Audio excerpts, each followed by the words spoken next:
stories only God could write, true testimonies of faith, miracles, revelations, life-changing encounters, the missionary, and the power of God in action. Get ready to be moved, to be inspired, and to renew your hope and your faith. What sound is louder than any argument? It's the silence that falls when love dies. When two people bound by vows and children decide they simply can't share a future, is there any power on earth strong enough to rewind the clock and heal the years of bitterness? This is the story of David and Lisa Sterling, a couple whose marriage was a powder keg ready to explode, and the missionary who showed up at the exact moment their final fuse was lit. Meet Clara Rodriguez, the missionary. She is a woman in her late 40s, defined by a fierce, quiet passion for restoring broken things, especially broken relationships. Clara herself endured a tumultuous separation early in her marriage before a divine intervention saved her family. That experience left her with a unique anointing. She could read the spiritual temperature of a marriage just by looking at the couple. Her greatest fear is the generational trauma caused by divorce. The sight of children caught in the crossfire of parental anger breaks her heart. Clara's ministry is aggressive and immediate. She operates on the principle that if God is calling her to intervene, it means the situation is literally minutes away from disaster. She carries a powerful confidence that a heart can change faster than a legal document can be signed. David and Lisa Sterling were a picture of suburban success in Dallas. He was a successful architect. She was an influential stay-at-home mom. They had two beautiful children, a boy, 10, and a girl, 7. But behind the beautiful facade, their 17-year marriage was disintegrating. The problem wasn't infidelity or finance. It was neglect, unresolved bitterness, and a decade of unspoken resentment. They had reached the point of emotional exhaustion. David felt unappreciated and controlled. Lisa felt abandoned and lonely. They had been sleeping in separate rooms for 3 months. That Saturday morning, the inevitable happened. A trivial argument over car keys escalated into a screaming match about everything they hated about each other. David finally delivered the crushing line. "I'm done. I'm calling the lawyer Monday morning. I can't live like this anymore." Lisa didn't fight back. She just crumbled, recognizing the finality in his tone. The children, huddled on the stairs, heard every brutal word. Lisa, heartbroken and desperate, looked at the calendar. Sunday. She impulsively decided to take the kids to the local community church for their annual Family Day service, hoping for some semblance of peace before the war began. David, exhausted and guilt-ridden, agreed to go, simply to maintain appearances one last time. Meanwhile, Clara, the missionary, was at home praying, preparing for the Sunday service where she was scheduled to speak. As she mediated, a heavy, suffocating darkness descended, a vision of a house shaking, the sound of glass breaking, and 2 rings tumbling apart. The vision was accompanied by a clear, undeniable instruction. A family is being dismantled. Their fate will be sealed today in the sanctuary. You must stop the destruction. The names David and Lisa flashed into her mind. Clara immediately knew she needed to change her message and prepare for spiritual warfare aimed at one specific couple. David, Lisa, and their 2 quiet, anxious children walked into the massive church. The tension between the couple was so thick it was visible.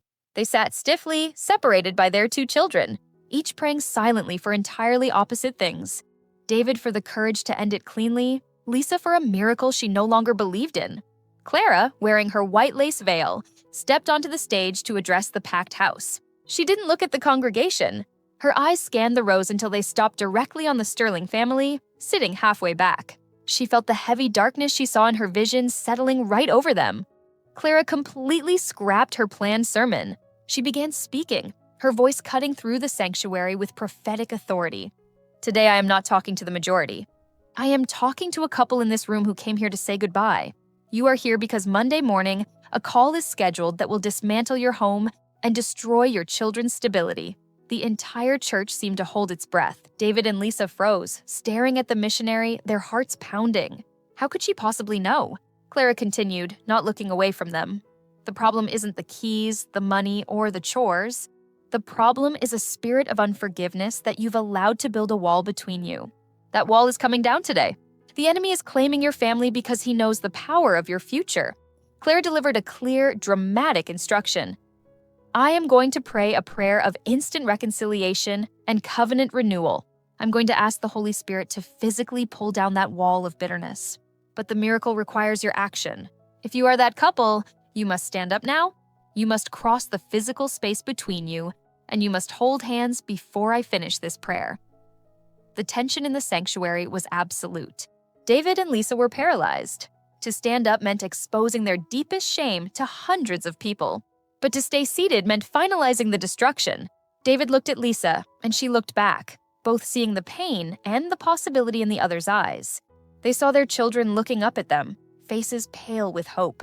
The decision had to be made in the next 30 seconds. Would they choose pride and divorce, or humiliation and restoration? The 30 seconds felt like an eternity. David, the logical, successful architect, was the first to move. He looked down at his son, who was silently weeping, and the sight of his child's pain was the final blow against his pride. He pushed his chair back, the sound echoing in the silent church, and stood up. Lisa, shocked but resolute, immediately stood up too. They were the only ones standing. A palpable gasp went through the congregation. The focus was entirely on the space between them, the symbolic wall they had built over 10 years. David took the first step, clumsily walking around his son. Lisa took a step, walking around their daughter. They met in the aisle. As their hands touched, a literal flood of emotion overwhelmed both of them. It wasn't just sadness. It was a physical sensation of years of pain and anger dissolving. David gripped Lisa's hand and pulled her into a tight, desperate embrace right there in front of everyone. The dam broke.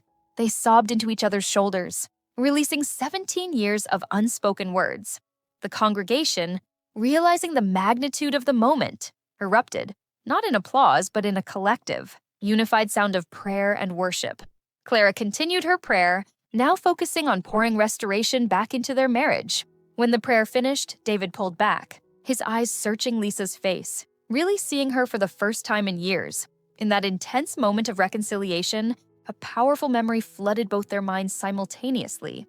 Their wedding day. The small, quiet ceremony where they promised forever, full of naive hope and love. Lisa remembered David whispering his vows, promising to always cherish her. David remembered Lisa's radiant smile, promising to always support his dreams. They realized the core of their failure. They had stopped cherishing, and they had stopped supporting. They had substituted comfort for covenant. David choked out the first words. "I'm so sorry, Lisa. I'm sorry I let work replace you. I'm sorry for the neglect. I'm sorry for Monday." Lisa clung to him. "I'm sorry I resented your ambition. I'm sorry I built a wall too. Please, please forgive me." The transformation was immediate. They weren't just apologizing for the fight. They were apologizing for the decade of emotional distance that led to it. Clara immediately stepped down from the stage and walked toward them. She didn't speak a word, but simply motioned for the four of them to kneel right there in the aisle. The Sterling family knelt together, the children clinging to their parents, and renewed their commitment to their family, right in the center of the church. The pastor, recognizing the profound significance, addressed the church. "This is not just a reconciliation. This is a public renewal of covenant. God has just rebuilt this home in front of our eyes." The change was instantaneous. The Sterlings walked out of the church, holding hands tightly, their children laughing for the first time in months. They didn't go home to pack or argue. They went home to unpack the emotional baggage of the past decade. That afternoon, back at their sprawling Dallas home, David made a phone call. He didn't call the lawyer. He called Clara, the missionary. He needed to know how she knew everything. Clara answered simply, "I didn't know you, David. I knew your assignment. God showed me the destruction, and he sent me to intervene before the enemy could finalize the divorce decree. You are not just a couple. You are a covenant. Your family is a testimony." The revelation was simple. Their crisis was not a private failure, but a targeted attack on their future testimony. David and Lisa realized their miracle wasn't just for them. It was meant to be shared. The final, powerful step was taken. David immediately canceled the appointment set for Monday morning, replacing it with an appointment for marriage counseling anchored by their restored faith.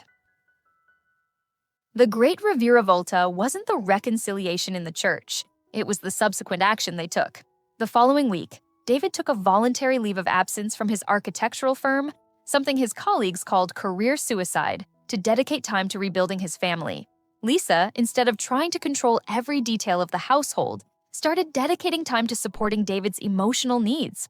They began spending their evenings not in separate rooms, but in intentional conversations. Confessing the resentments they had harbored, the truth revealed itself daily. The problem was never the circumstances. It was the condition of their hearts. The marriage wasn't broken by external forces. It was starved to death by pride and neglect. The miraculous prayer in the church gave them the grace to instantly forgive, but the daily work of reconciliation was their responsibility. The emotional reaction rippled outward. Their children, who had been withdrawn and anxious, suddenly became vibrant again. Their son started sleeping through the night. Their daughter, Emily, drew a picture that week. 2 stick figures holding hands under a massive, brightly colored cross. Their friends, who had been quietly taking sides, were astonished. The rumors of their imminent divorce were replaced by the undeniable reality of their renewed love. They became a living contradiction to the culture of disposable marriages in their affluent Dallas community. David wrote a letter to his entire company, explaining that he was taking time off to save the most important structure he had ever built: his family.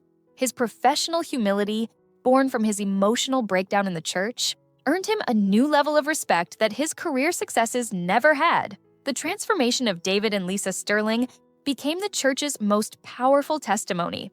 They became fierce advocates for other couples in crisis.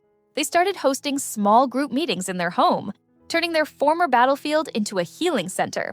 David used his logistical skills to create marriage escape plans, and Lisa used her nurturing skills to create a safe space for wives to share their pain. They acknowledged publicly that their miracle was not a reward for good behavior, but a gift of grace mediated by the obedience of the missionary, Clara. They regularly invited Clara to their home, treating her not just as a friend, but as the spiritual anchor who stood in the gap before their destruction. The Sterling family's journey from the edge of divorce in Dallas to full, vibrant restoration serves as a powerful reminder. No matter how long the neglect has lasted, no matter how deep the bitterness runs, and no matter how close you are to signing the final papers, the covenant of marriage holds immense spiritual weight. God is always ready to rebuild the structure if you are willing to kneel in the center of the destruction. The silence of resentment was replaced by the beautiful sound of 2 people learning to cherish each other again. Is your marriage at the point of Monday morning's phone call? Remember the story of David and Lisa, and know that it's never too late to let the miracle start today.